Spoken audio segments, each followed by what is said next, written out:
السلام علیکم ورحمت الله وبرکاتو. حضرت دا یو ملګری دا مسله تپوس کړی د میراث حواله سره جی چې هغه وایي چې زما د والد صاحب ترو هغه چې کله پاکستان آزاد کېدو نو هغه چې هندوستان نه دی خو راغلل نو هغه کور والي دا خو شهید شو او د دې سه اولاد ووم نه اند تر خدمت چې زما والد صاحب او زما بل تر ناغه خدمت کول بیا د تر چې بیا خپل سزمکه موقع د پاکستان کې چې کوم هغه پراپرټي خپل جوړ کړي و ناغه زما نور اولاد شته نه دغه زما چې کوم ورونه دي نو دا زما اولاد دی او زما جیدات چې دوی ته ملاويږي انو بس بیا هغه وفات شو نو اوس دا وایي چې زما پوپو دا ترور هغه وایي چې اوس دی میراث کې نه ماته مې سپکاره ده ماته دې کې نه سره کوي نو اوس موږ هغه ته ایسا ورکول شو یا نه او داغي مطالبه کول دا ٹھیک ته یا نه دا خو دا اصل کې د پلار میراث مونږ نه پاتې شوی دا خو ترو او د تر اولاد مخکې نو هغه خزم وفات شو او ترم وفات شو هغه خپل ژوند کې دا ویلو زما څور چې پراپرټي دا زما کوم دا ضرور ځامن چې کوم دی ورورونه می چې دی دا د دی دا انا اوس دا ملګری تاسو کوي دی وای چې زمغه ترور چې دا غره پاس درې دا غوي چې ماته مې سبا کار ده نو غي دا مطالبه صحیح ده نه دی جی ایته به سم ملاویږي نه. وعلیکم السلام ورحمت الله وبرکاتو. مولوی صاحب تاسو په لور دا تاسو کړو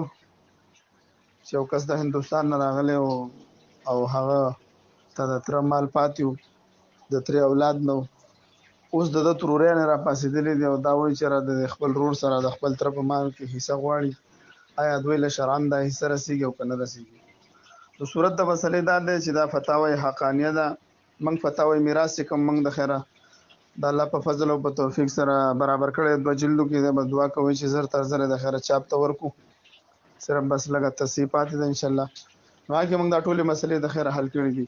دعا کوي چې دا فتاوی میراث برابر شي ان شاء الله تاسو ته د الف نه والا یا پر ټولې مسلې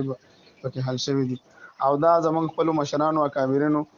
دا مسلې حل کړې دي دوی کتابونه موږ اخذ کړی دي موږ چې دا کوم تاسو ته جواب درکو دا په حواله د فتاوی حقانیه جلد نمبر 8 صفحه نمبر 547 کې دوی دا وضاحت کړی دی وही भतीजों की मौजूदगी में भतीजा मीराथ से महरूम होगी. तेना सवाल की कि क्या फरमाते हैं उलमाए किराम इस मसला के बारे में एक शख्स के फौत हो जाने के बाद इसके वरसा में सिर्फ 6 भतीजे और 4 भतीजा जिंदा है. अब भतीजा चाचा की तरका में मीराथ का मुतालबा करते हैं तो क्या इनको शरान चाचा की तरका में हिस्सा मिलेगा या नहीं. अलजवाब सूरत मसऊला में मरहूम की जुमला तरका में सिर्फ इसकी भतीजी हकदार है और भतीजों को चाचा की तरक्की से कुछ भी नहीं मिलेगा वो शरान महरूम होगी. वजह دا ذکر کړی د ځکه چې دا عصبه دي دا وريرونه چې دي دا عصبه دي او وريري چې دا ذویل ارحام دي او عصبه چې دي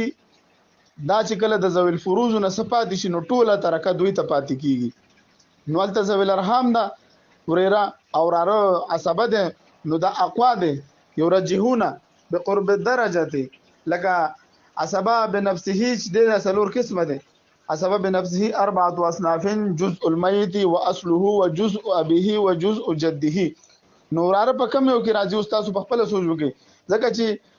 اول چې د عصبه بنفسه 4 جزء الميت لکه زوین وسه دا شانتګي وجزء ابيه لکه رور شو راره شو دا دویم نمبر کې راځي او دریم نمبر دا شانتګي اور پسې نور او داسې په سلورم نمبر کې. نو صورت د مسلې دغه دی چې دا وريرونو ته خدا مال ملو شو خو وريرو ته پکې څه نه ملاويږي.